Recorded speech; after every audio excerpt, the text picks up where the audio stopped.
The Sun That Lights My World. Written by Just Thinking Drabbles. Read by Rashi. Hubert, Ferdinand said, as he placed down his cup of tea. His voice was even, as he drew his name out slowly, purposefully. Hubert knew very well that this particular tone meant he had something he wished to discuss, and if the dour expression on his face was anything to go by, then it was something serious. He gave a questioning hum to his husband as he finished brushing the knots from his long waves of hair, indulging himself as he ran his fingers through them to feel their softness against his fingertips. He watched Ferdinand in the mirror as he bit his lip hesitantly and allowed his eyes to fall away from their reflections to instead gaze onto the cooling tea within his cup. It made Hubert somewhat nervous to see his normally confident husband so troubled by something, and he couldn't help but wonder what the cause for concern was. Had he perhaps done something to upset him? He almost opened his mouth to speak, until Ferdinand once again lifted his head and turned to face him, forcing Hubert to drop the strands of hair he had been brushing. There was a rather sad smile resting against his face, and Hubert wanted to immediately kiss it away. But he didn't. Not yet, anyways. I was just thinking... Oh, never mind. I am just being silly. Ferdinand, Hubert called to him, and caught him from retreating again, as he set down the brush, and moved aside that incessant, adorable strand of hair which always found its way into his face. It isn't something silly when it makes you look so despondent. Please, tell me what's wrong. Nothing is wrong, per se. It is merely that I have been thinking recently about myself, and you. Actually, about us. Is that so? He felt his heartbeat quicken, and though he tried never to assume anything before he was certain, he couldn't help himself.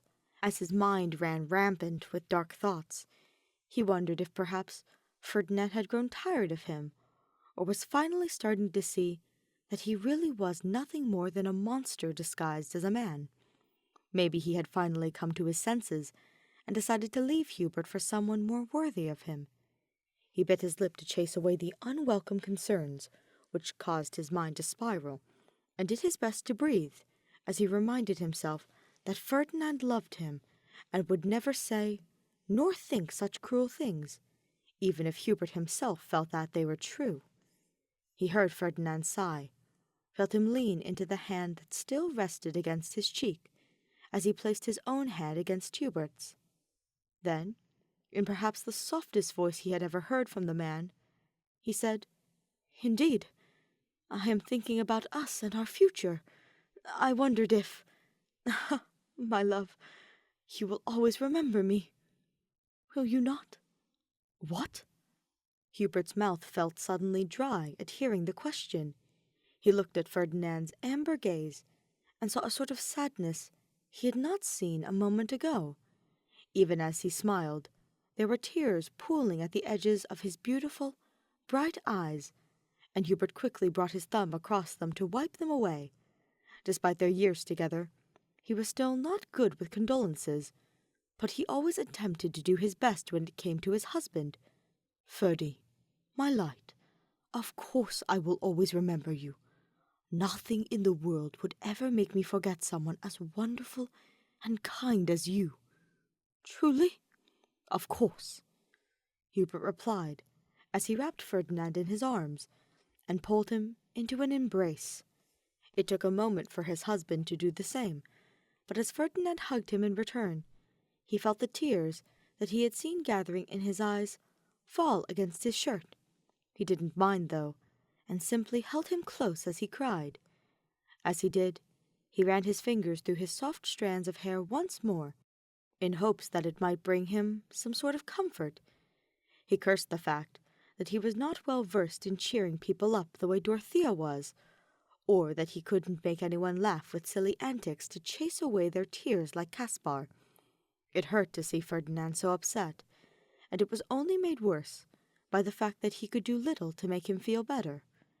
When Ferdinand's sobs turned to gentle sniffling, Hubert pulled away so that he could wipe away his tears with his thumbs. "What brought this on, my love? Have I done something to make you think this?" "No, no, you are not at fault at all. No one is to blame. I just can't help but wonder sometimes." "Wonder what? Sunlight?" Ferdinand sighed as he took one of Hubert's hands between both of his and held it tightly. "I do not care if I am remembered by the people of Adrestia. Perhaps I used to when I was younger. But honestly, it doesn't really matter what history will say about me in the end. But what does matter to me is how the people I love will see me. Most importantly, you. Sometimes I feel as though I am easily forgettable." Ferdinand. To hear his husband speak like that about himself made Hubert's heart ache. Ferdinand von Eyre. Forgettable? Simply impossible. He was loving and beautiful, both inside and out, a person everyone could only hope to be as wonderful as. He was kind, intelligent, and strong in more ways than just physical. Hubert would never, could never, forget him. A lot of things in his life were uncertain, but one thing that would always be constant and true was that he loved Ferdinand and would never forget him for as long as he lived. But how could he tell him something so profound and vulnerable without completely butchering it? "I try to tell myself that I am being irrational, and that thinking like this is foolish. I know you love me, Hubert. But sometimes, even when I am doing my best to think otherwise, there is always the thought that someone is better than me. Even my rivalry with Edelgard, which I thought was behind me, still creeps up on me from time to time, and I think that you still care about her more than me." His voice was uneven, with emotion as he spoke. He lowered his head, as more tears filled his eyes, in hopes that he could hide them. But of course, Hubert still saw them. "Ferdinand, listen to me," said Hubert, his voice soft, as he cupped his cheek. As Ferdinand looked up at him with his eyes red and puffy from crying, and a few stray tears still trailing down his cheeks, it made Hubert want nothing more than to kiss them away and hold him until he felt better again. "Lady Edelgard is my world, that much is true. But you are the sun which lights it. Without you, I would be lost, and still wandering aimlessly within the shadows I am so accustomed to. I love you, Ferdinand, more than I will ever know how to express, and I could never forget you." "Hubie, I love you too," Ferdinand told him, as a smile at last returned to his face. Hubert returned the smile, and leaned down to bring their lips together in a tender kiss, hoping as he did that it might keep the tears brimming in his own eyes from trailing down his cheeks.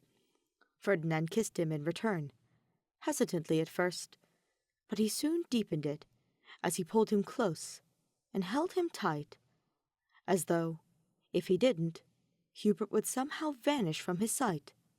How silly! Who would ever dream of wanting to leave Ferdinand von Eyre? Who on earth would ever want to forget a man as lovely as him?